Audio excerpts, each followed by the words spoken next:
Hi hello అందరికీ నమస్తే. నేను మీ ఖతర్నాక్ కవిత. ప్రస్తుతం అయితే నేను సికింద్రాబాద్ కాన్స్టిట్యున్సీలో ఉన్నాను. మరి తెలంగాణ రాష్ట్రంలో కాంగ్రెస్ పార్టీ అధికారంలో ఉంది.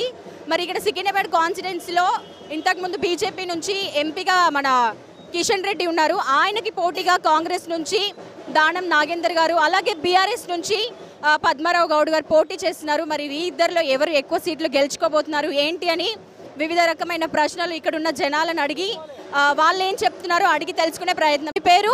నా పేరు బ్రహ్మాజీ మేడం. బ్రహ్మాజీ గారు చెప్పండి, మరి ఈ సికింద్రాబాద్ కాన్స్టిట్యున్సీ నుంచి ఎంపీగా ఎవరు గెలవబోతున్నారు? ఖచ్చితంగా నో డౌట్ అండి, కాంగ్రెస్ పార్టీ ఖచ్చితంగా గెలవబోతుంది. దాంట్లో ఎలాంటి సందేహమే లేదు. ఏదైతే కిషన్ రెడ్డి గారు అయితే ఉన్నారో ఈ రోజు వరకు ఒక్క రోజు కూడా మా కాన్స్టిట్యున్సీలో రాలేదు, అని ఎక్కడ కనపడలేదు. ఎలాంటి అభివృద్ధి కార్యక్రమాలు కూడా చేయలేదు. ఒకవేళ ఆయన ఎలాంటి అభివృద్ధి కార్యక్రమాలు చేస్తే ఆయన ఒక శ్వేతపత్రం రిలీజ్ చేయాలి. నేను పలానా కాన్స్టిట్యున్సీలో పలానా వర్క్ చేశాను, నేను ఇన్ని రోడ్లు వేయించాను, ఇన్ని చేయించాను చేయాలి. అసలు ఆయనని గుర్తుపట్టే వాళ్ళు కూడా లేరు. కిషన్ రెడ్డిని మా ఏరియాలో, సికింద్రాబాద్ ఏరియాలో ఆయన గుర్తుపట్టే వాళ్ళు కూడా ఎవరు లేరు. ఓకే, మరి కాంగ్రెస్ పార్టీ ఎన్ని సీట్లు గెలుచుకోబోతుంది అనుకుంటున్నారు మీరు? నాకు తెలిసి అయితే ఖచ్చితంగా 17కు 17 వస్తాయి. కానీ మా అధిష్టానం చెప్పినట్టు 14 అయితే ఖచ్చితంగా మేము గెలవబోతున్నాం. దాంట్లో ఎలాంటి సందేహం లేదు. 14 అయితే కంపల్సరీ గెలుస్తున్నాం మేము. మీరు చెప్పగారు ఒకే పార్టీ నుంచి, అంటే బీఆర్ఎస్ పార్టీలోంచి సడన్గా కాంగ్రెస్ పార్టీకి రావడానికి వారిపైన మీ అభిప్రాయం ఏంటి? అది ఆయన ఏం కొత్తగా ఏం రావట్లేదు మేడం. ఆయన మా కాంగ్రెస్ పార్టీ నుంచి అందులోకి పోయినారు. అసలు యాక్చువల్గా వాళ్ళు స్టార్ట్ చేసిందే టీఆర్ఎస్ పార్టీ వాళ్ళు. ఆయన మా సొంతి గూటికి మళ్ళీ రిటర్న్ వచ్చాడు. దాంట్లో ఏం అనుకునేది ఏం లేదు. ప్రజలు కూడా బాగా ఆదరిస్తున్నారు ఆయనని. నాగేందర్ గారికి టికెట్ వచ్చిందనగానే మా కార్యకర్తల్లో కానీ ప్రజల్లో కానీ ఒక మంచి నాయకుడు వచ్చాడు, మంచి వ్యక్తికి టికెట్ ఇచ్చారని ప్రజలు ఇండిపెండెంట్గా స్వతంత్రంగా వచ్చి చెప్తున్నారు. వాళ్ళు మేము నాగేందర్ గారు ఖచ్చితంగా గెలుస్తున్నారు అని చెప్పేసి. ఎంత మెజారిటీతో గెలుస్తారు అనుకుంటున్నారు? మేమైతే 1,00,000 మెజారిటీతో ఖచ్చితంగా గెలుస్తామని మాకు కాన్ఫిడెన్స్ ఉంది. కానీ ఈ స్పందన చూసి ఇంకా 1,00,000 దాటే అవకాశం కూడా ఉంది. ఎందుకంటే ఇంకా 45 డేస్ ఉంది కదా ఎలక్షన్కి, కాబట్టి 1,00,000 దాటే అవకాశం. ఓకే, చిన్నగారు చెప్పండి, మరి ఇప్పుడు కాంగ్రెస్ పార్టీ ఎన్ని సీట్లతో గెలవబోతుంది, ఎవరు గెలుస్తారు అనుకుంటున్నారు? అత్యధిక సీట్లతో గెలుస్తుందండి లోక్సభ నియోజకవర్గం నుంచి. ఎందుకంటే టీఆర్ఎస్ వాళ్ళు ఏం చేయలేదు మాకు. దానం నాగేందర్ గారు ఆధ్వర్యంలో ఖచ్చితంగా ఆయనే గెలుస్తారు. అంటే వాళ్ళిద్దరు కూడా ఇంతకుముందు మన దానం నాగేందర్ గారు అలాగే పద్మారావు గారు కూడా ఒక బీఆర్ఎస్ నుంచే వచ్చారు. దానం నాగేందర్ గారు గెలుస్తారండి, 100% గెలుస్తారు. మేము కార్యకర్తలం, మేము కృషి చేస్తాం. మేము ఎన్ని సీట్లతో గెలుస్తారు అనుకుంటున్నారు? 17 నియోజకవర్గాలు ఉన్నాయి మేడం మాకు. దాంట్లో ఒక 8 అన్న వస్తాయి మాకు. సికింద్రాబాద్ నుంచి ఎంత మెజారిటీతో గెలుస్తారు అనుకుంటున్నారు? 1,00,000 మెజార్టీతో గెలుస్తారు మేడం. రైట్. కాంగ్రెస్ పార్టీ ఎన్ని సీట్లతో ఎంత మెజారిటీతో గెలవబోతుంది? మేము ఇప్పుడు సికింద్రాబాద్ పార్లమెంట్ దాని గురించి చెప్తాము. నాగేందర్ గారు చాలా మెజార్టీతో, ఎక్కువ మెజార్టీతో సికింద్రాబాద్ గెలవబోతున్నాం చాలా రోజుల తర్వాత. అప్పుడు అంజన్ కుమార్ గారు గెలిచారు, ఇప్పుడు నాగేందర్ గారు గెలుస్తున్నారు. ఎందుకంటే ఈయన కొన్ని సంవత్సరాల నుంచి కాంగ్రెస్ పార్టీలో గ్రేటర్ ప్రెసిడెంట్ ఉన్నాడు, రకరకాల పొజిషన్ ఉన్నాడు, ఎమ్మెల్యే ఉన్నారు, మినిస్టర్ ఉన్నాడు. కాబట్టి ఆయనకు అండదండాలతో చాలామంది యూత్ ఆయన వెంబడి వచ్చేస్తారు, చాలామంది గెలుస్తున్నాము. చాలా మంచి మెజార్టీతో గెలుస్తాం. నువ్వు ఎక్స్ కార్పొరేటర్ ఇంకా చెప్పండి ఏమో చెప్పండి. మరి ఇది ఇంతకుముందు అంటే ఇప్పుడు ప్రస్తుతం ఎంపీగా కిషన్ రెడ్డి గారు ఉన్నారు కదా, మరి ఆయన హయాంలో ఎటువంటి అభివృద్ధి జరిగింది, ఏం జరిగింది అని? ఏం జరగలేదు, జీరో. ఆయన స్వలాభం కొరకే చేసుకున్నాడు. ఆయన ఏమి కాన్స్టిట్యున్సీ డెవలప్ చేయలే. ఆయన ఢిల్లీ సికింద్రాబాద్ అంతవరకే. కానీ ఆయన క్యాడర్లనే బీజేపీ వాళ్ళు ఆయనకు వ్యతిరేకంగా ఉన్నారు. కాబట్టి ఆయన గెలిచే ప్రసక్తే లేదు. నాగేందర్ గారికి అసలు ఎవరు ఎదురు లేదు.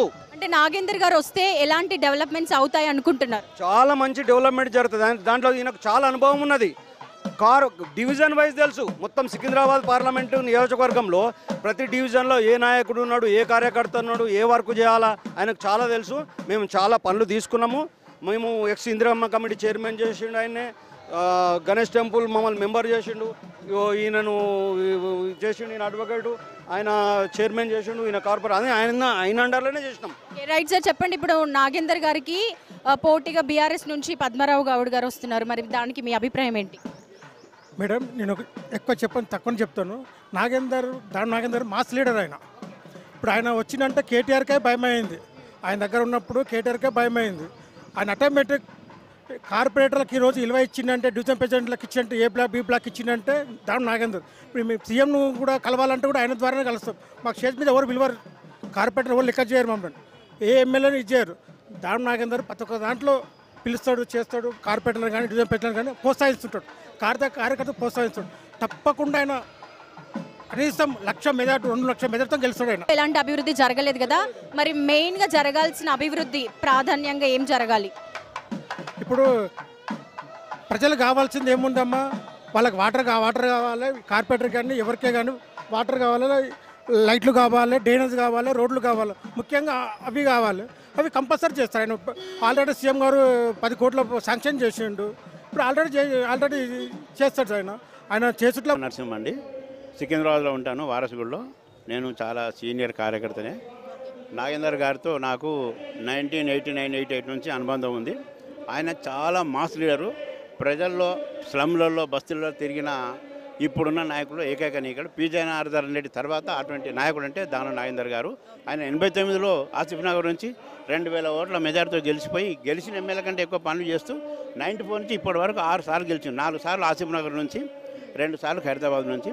ఆయన 24 కాన్స్టిట్యూన్సీ గ్రేటర్ హైదరాబాద్ అధ్యక్షుడిగా ఉండి, ఒక మంత్రిగా ఉండి 24 నియోజకవర్గాల్లో కూడా ఆయనకు సంబంధాలు ఉన్నాయి. ముఖ్యంగా మన సికింద్రాబాద్లో వచ్చే 7 అసెంబ్లీ స్థానాల్లో బాగా ఆయనకు పట్టు ఉంది, బాగా అభిమానులు ఉన్నారు. మరి చెప్పండి, ఇప్పుడు సికింద్రాబాద్ కాన్స్టిట్యున్సీ నుంచి ఎంత మెజారిటీతో గెలవబోతున్నారు నాగేంద్ర గారు? తప్పకుండా 1,00,000 మెజార్టీతో గెలుస్తాడండి.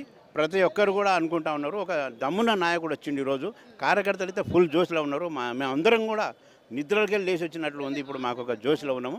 నాగేందర్ లాంటి లీడరు, ఒక దమ్మున నాయకుడు, ముఖ్యంగా కార్యకర్తలను పలకరించి అందరినీ గౌరవించే ఏకైక నాయకుడు నాగేందర్. సికింద్రాబాద్ పార్లమెంట్లో మొత్తం 7 నియోజకవర్గాలు ఒకటే మాట ఉంది. అంటే మరి దానం నాగేందర్ గారికి బీఆర్ఎస్ పార్టీ నుంచి పద్మరావు గౌడ్ గారు పోటీ చేస్తున్నారు. మరి ఆ విషయంలో మీ అభిప్రాయం? పద్మరావు గౌడ్ గారు సికింద్రాబాద్ అసెంబ్లీ కౌన్సిల్లో ఉంది. ఆయనకు వేరే ఆల్టర్నేట్ లీడర్ లేడు, ఆయన ఉన్నాడు, అంతవరకు ఒప్పుకోవాల్సిందే. కానీ మిగతా 6 నియోజకవర్గాలు చాలా కష్టమే కదా. ఇంకొకటి, టీఆర్ఎస్ మీద, కేసీఆర్ మీద ప్రజల్లో భ్రమలు తొలిగిపోయినాయి. వాళ్ళ ఆశలు వదులుకున్నారు. ఇక వాళ్ళు ఏం చేయలేరనే ఓడించారు. కాబట్టి ఇక్కడ కూడా అదే పరిస్థితి దాపురిస్తుంది. రైట్ అండి, థ్యాంక్ యూ. చెప్పండి, మీరేమంటారు? సికింద్రాబాద్ పద్మరావు గారు అంటే సికింద్రాబాద్ కాన్స్టిట్యూన్సీ ఒకటే ఉంది కాబట్టి, అతను ఒకటే దానికి సంబంధించిన కాబట్టి డెవలప్మెంట్స్ కూడా ఏం లేవు అతని దగ్గర. అలా సికింద్రాబాద్ కాన్స్టిట్యూన్సీలో పాత పూర్వీకులు మా మేరీ రవీంద్రనాథ్ గారు, అలా జయసుధ గారు చేసిన డెవలప్మెంట్ ఉంది, కానీ ఈయన చేసిన డెవలప్మెంట్ ఏం లేదు. అదేవిధంగా ఇప్పుడు మనం ఉచిత కరెంటు 200 యూనిట్ కరెంటు ఉచిత కరెంట్ ఇస్తున్నాము, గ్యాస్ 500కే గ్యాస్ ఇస్తున్నాము. దాని మూలంగా ప్రజలు బీఆర్ఎస్ మీద వ్యతిరేకత వచ్చింది.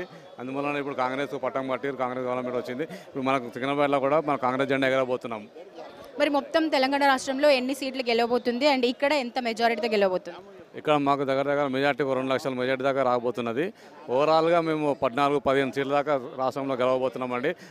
రేవంత్ రెడ్డి గారి నాయకత్వం చాలా మంచి నాయకత్వం ఉన్నది. 1,00,000 ఓట్లతో గెలుస్తాడండి. ఓకే, మరి మొత్తం తెలంగాణ రాష్ట్రంలో కాంగ్రెస్ పార్టీ అధికారంలో ఉంది. మరి మొత్తం తెలంగాణలో ఎన్ని సీట్లు గెలుచుకోబోతుంది? 11 to 12 సీట్స్ వస్తాయి. మరి నెక్స్ట్ మన బీజేపీ నుంచి కిషన్ రెడ్డి గారు ఎంపీగా ఉన్నారు కదా, ఆయన హయాంలో ఇక్కడ జరిగిన డెవలప్మెంట్స్ ఏమైనా ఉన్నాయంటారా? ఎలాంటి డెవలప్మెంట్ లేదండి బీజేపీలో. ఎంతో చేసింది డెవలప్మెంట్ అయినా, అంతకు ముందైనా ఇప్పుడైనా కాంగ్రెస్ పార్టీ ఆధ్వర్యంలోనే డెవలప్మెంట్ జరిగింది, జరుగుతుంది కూడా. సో ఇప్పుడు మన రేవంత్ రెడ్డి గారు 6 గ్యారంటీ పథకాలు హామీలను ఇచ్చారు. అవి ఎంతవరకు వచ్చాయి? అయినాయి కదండి. 100 రోజుల్లో 5 గ్యారంటీలు కంప్లీట్ చేశారు. 5 అంటే ఏమేమి అయ్యాయండి? కరెంటు 200 యూనిట్స్ ఫ్రీ అనేది, ఇంకోటి సిలిండరు, ఇంకొకటి అంటే నార్మల్గా మేము చేస్తున్న సర్వేలో చాలామంది జనాలు గ్యారంటీ పథకాలు ఇంతవరకు మా వరకు ఏం రాలేదు, ఓన్లీ ఒక ఫ్రీ బస్ అనేది అయితే ఒకటి వచ్చింది, మిగతాది ఏవి శాంక్షన్ అవ్వలేదు అంటున్నారు. ఇప్పుడు ఆల్రెడీ ఎంతోమంది పేదలు 200 యూనిట్స్ అనేది కరెంటు ఫ్రీ, ఉచిత కరెంటు ఆల్రెడీ లబ్ధి పొందుతున్నారు. ఇప్పుడు ప్రజెంట్ కూడా మీరు చూసుకుంటే అందరికీ సిలిండర్ 500 రూపాయలకు సిలిండర్ అనేది వస్తుంది. రైతు బంధు అందరికీ కంప్లీట్గా పడ్డది. అన్ని విధాలుగా ఏది రాలేదు అని అంటే ప్రాక్టికల్గా చూడాలి తప్ప అదేదో విమర్శలు చేయడం కాదు కదండి. तीन बीजेपी में किशन रेड्डी सर, तीनों में कौन हाई मेजॉरिटी से आ जाता? सर नागेंद्र सर का ये है, क्यों बोले तो अब तक जो भी पार्टी की तरफ से देख रहे ना, बीजेपी रहने दो या बीआरएस रहने दो, हर एक का अपना अपना ये रहा. मगर ये बार कांग्रेस को लास्ट 20 इयर्स बैक में जो कांग्रेस चल रहा था वो डाउनफॉल होने अभी फिर प्रिपेयर हो रहा, तो अभी फिर अब हो सकता. पहले तो एमपी किशन रेड्डी साहब था ना, सो तब उस टाइम में कैसे था पूरा डेवलपमेंट्स? है मगर कोई ज़्यादा इम्प्रूवमेंट वगैरह का कोई ये नहीं था। है उन्होंने करे मगर कोई इम्प्रूवमेंट का ऐसा कोई चांसेस नहीं आया, क्योंकि स्टेट लेवल के हिसाब से अब उन्होंने सेंटर के हिसाब से थे, स्टेट लेवल अलग था, बीआरएस था। अभी तो सेंटर के हिसाब से और स्टेट के हिसाब से दो भी एमपी का ही। सिकंदराबाद कॉन्स्टिट्यूंसी में नागेंद्र सर आए तो पहले शुरू करना काम क्या है? अभी यहाँ के डेवलपमेंट्स के बारे में है मैडम, क्योंकि एक एमपी का सपोर्ट एमएलए को होना ज़रूरी है, एक सीएम को एक पीएम से होना ज़रूरी है। तो इसके लिए सेंटर में भी जो है तो कांग्रेस का ही टारगेट रहेगा, स्टेट में तो ऑलरेडी कांग्रेस का टारगेट हो गया सो है। तो अब कोशिश यही है, पब्लिक का रुझान भी यही है कि जो है सब नेक्स्ट जो है పోతున్నారు దానం నాగేందర్ గెలుస్తాడు. ఎందుకు అనుకుంటున్నారు? ఎందుకంటే ఇన్నేళ్ళు 10 ఏళ్ళు టీఆర్ఎస్ పార్టీ పనిచేసింది, కొన్ని పనులు చేసింది, అలా అన్ని దొంగలే ఉన్నాయి. ఇప్పుడు ఇన్నేళ్ళు చూసిరు, 10 ఏళ్ళు చూసిరు కదా, ఇప్పుడు మళ్ళీ వాళ్ళకు ఇప్పుడు అందరూ ఒకసారి ఇప్పుడు నువ్వు 5 ఏళ్ళు ఆయన 5 ఏళ్ళు చేస్తే పబ్లిక్ కూడా తెలిసిపోతుంది. ఇప్పుడు 10 ఏళ్ళు చేసి కవితమ్మనేమో తివారీ జైల్లో పడిపోయాయి, ఈయననేమో 18,000 కోట్లు తిన్నాడట పెద్ద మనిషి. ఆ పెద్ద మనిషి ఎక్కడున్నాడు? ఇప్పుడు కాంగ్రెస్ మంచిగా ఫామ్ వచ్చేసింది, ఎందుకంటే రేవంత్ రెడ్డి అన్న కరెక్ట్ పనిచేస్తుంది. ఎందుకంటే ఒక సంవత్సరం మనం ఇల్లు వెళ్ళాలంటే ఎంత కష్టమవుతుంది, ఆయన వచ్చి 4 నెలలు అవుతుంది. ఈ ప్రపంచాన్ని ఇప్పుడు తెలంగాణ మొత్తం కంట్రోల్ చేయాలంటే ఎంత ఏమో. ఇప్పుడు నీ ఒక్క ఇల్లునే నువ్వు కంట్రోల్ చేయాలంటే ఎన్ని రోజులు పడుతుంది? నీ ఒక్క ఇల్లును కంట్రోల్ చేయాలంటే ఎన్ని రోజులు పడుతుంది? సంసారం ఏది చూడు సన్యాసం ముచ్చన్నట్టు ఉన్నది. అది మన రేవంత్ రెడ్డి అన్న మంచి పనులు చేస్తాడు, ఆయన చురుకైన మనిషి. ఓకే, మరి రేవంత్ రెడ్డి గారు ఇప్పుడు 6 స్కీమ్లు రిలీజ్ చేశారు, గ్యారంటీ పథకాలని. అవి ఎంతవరకు అమలైనాయి అనుకుంటున్నారు? కొన్ని అమలైనాయి కదమ్మా. ఇప్పుడు ఒక పెద్ద రంధ్రం చేసిపోయిన ఆయన ఇప్పుడు ఆయన కూడిపాలంటే మన రేవంత్ అన్ననే కూడిపాలే కదా.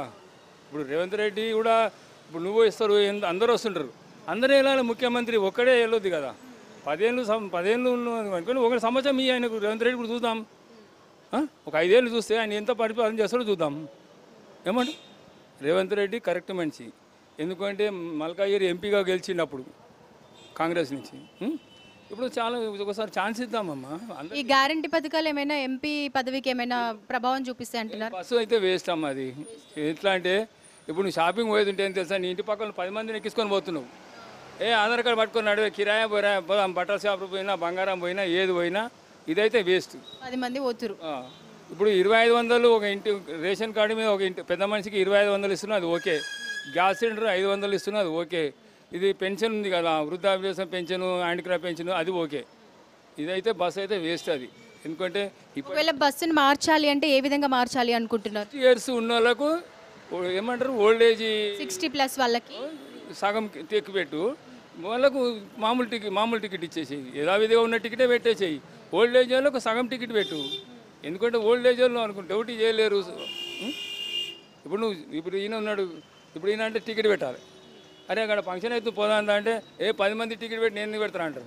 నువ్వైతే ఏం చేస్తావు, ఆధార్ కార్డు పట్టుకొని అన్ని తీసుకొని పోతావు, ఫంక్షన్లో పోతావు, బంగారం కొని పోతావు, బట్టలు కొని పోతావు, అన్నీ ఉన్నాయి. అది లాస్ అమ్మ. ఇప్పటికే ఆర్టీసీ చాలా లాస్లో నడుస్తుంది, మీరు తెలుసుకోండి కూడా. కాంగ్రెస్ గెలవస్తుంది.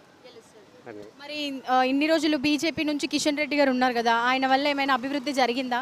మా ఇంతవరకు అయితే డెవలప్ కాలే, ఇక్కడనే ఉన్నాం మేము 30 సంవత్సరాల సంది అయినా కానీ ఆయనది ఏం కనిపించలేరా మనకు. అంతే. మరి ఇప్పుడు నాగేందర్ సార్ వస్తే ఎలాంటి డెవలప్మెంట్ చేయాలనుకుంటున్నారు? ముందుగా చేయాల్సిన పనులు ఏంటి? ఆయన చేసేటి ఏమున్నా ప్రజలకు పేదలకు ఇన్ని ఇండ్లు కట్టియాలి, ఇంత సౌకర్యం చేయాలి, అది ఇలా ఉన్నది. పేదలకే బాగా ఉన్నది, వాళ్ళకి ఇండ్లు లేని వాళ్ళకు అందరు కిరాయిలకు ఇండ్లు లేని వాళ్ళకి ఇండ్లు ఇవ్వాలి, ఎంక్వైరీ చేసి ఇవ్వాలి. ఇండ్లు ఎవరికి ఇండ్లు ఉన్నాయా, ఇండ్లు లేవా, కిరాయిలు ఎవరు ఉన్నారు, ఎట్లా బతుకుతారా అన్నది చూసి ఇవ్వాలి. అంటే మరి ఇన్ని రోజులు డబుల్ బెడ్రూమ్స్ అని ఇచ్చారు కదా కేసీఆర్, అది ఎంక్వైరీ చేయకుండా ఇచ్చిరంటారా? ఎంక్వైరీ చేయకనే అన్ని రాసుకున్నారు, ఇచ్చిండ్రు, ఇత్తనం తాళశైలి ఇచ్చారు, అది ఇవ్వలేదు, ఏం చేయలే. ఆయన ఇండ్లు ఉన్న వాళ్ళకే ఇచ్చిండు, ఆయన కూడా ఇండ్లు లేని వాళ్ళకి ఎవరికి రాలే, పేదలకు. అంటే మామూలుగా ఆ స్కీము ఏమి లేని వాళ్ళకి అట్లా చూసి ఇస్తారు, కానీ అట్లా ఇవ్వలేదంటారు. అట్లా ఇవ్వలేదు.